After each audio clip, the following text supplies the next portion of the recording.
Le dimanche 25 janvier 2026 a marqué une étape spirituelle importante à l'Église, la révélation de Dieu dans le monde, connue affectueusement par les fidèles comme l'usine des miracles plus.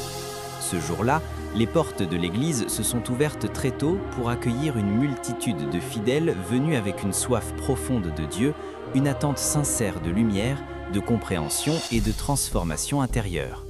L'atmosphère était chargée de ferveur, de recueillement et d'espérance, annonçant un culte d'une intensité particulière. Le thème central de cette rencontre spirituelle était tiré de l'Évangile selon Jean, chapitre 10, versets 7 à 10, autour de cette déclaration puissante de Jésus-Christ « Je suis la porte ». Une parole qui a servi de fondement à tout l'enseignement apporté ce jour-là par le visionnaire Charles Ekondo Kitenge, ange de Dieu Tout-Puissant, accompagné de son pasteur proche, représentant l'ensemble de ses pasteurs assistants. Dès le début de la prédication, le message a été orienté vers une prise de conscience spirituelle profonde. Il a été expliqué que le monde est partagé entre l'ombre et la lumière, entre la confusion et la vérité, entre l'esclavage spirituel et la liberté.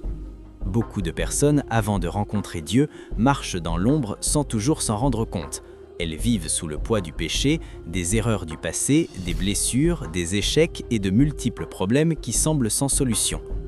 À travers l'enseignement, le visionnaire Charles Ekondo Kitenge, ange de Dieu Tout-Puissant, a rappelé que Jésus-Christ est la seule porte véritable par laquelle l'homme peut entrer pour trouver le salut, la délivrance et la vie en abondance.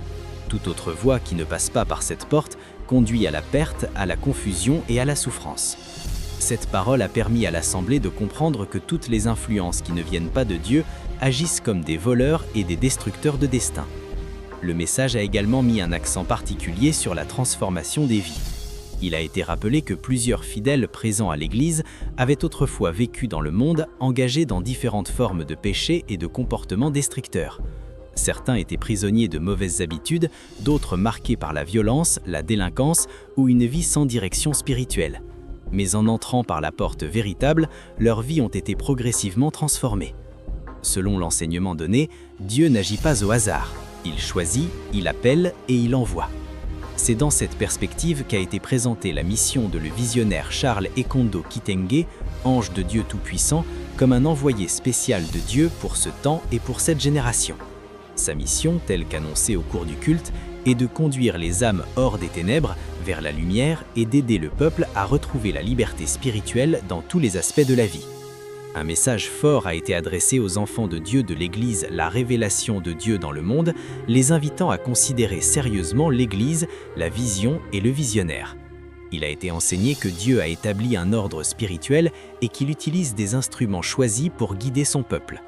Reconnaître cette direction, c'est choisir la stabilité, la croissance spirituelle et la postérité dans la foi.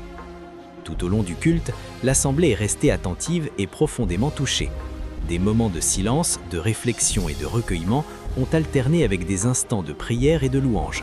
Plusieurs fidèles ont témoigné intérieurement d'une clarté nouvelle, d'une paix retrouvée et d'un engagement renouvelé envers Dieu. Ce culte n'a pas seulement été un enseignement, mais une véritable expérience spirituelle.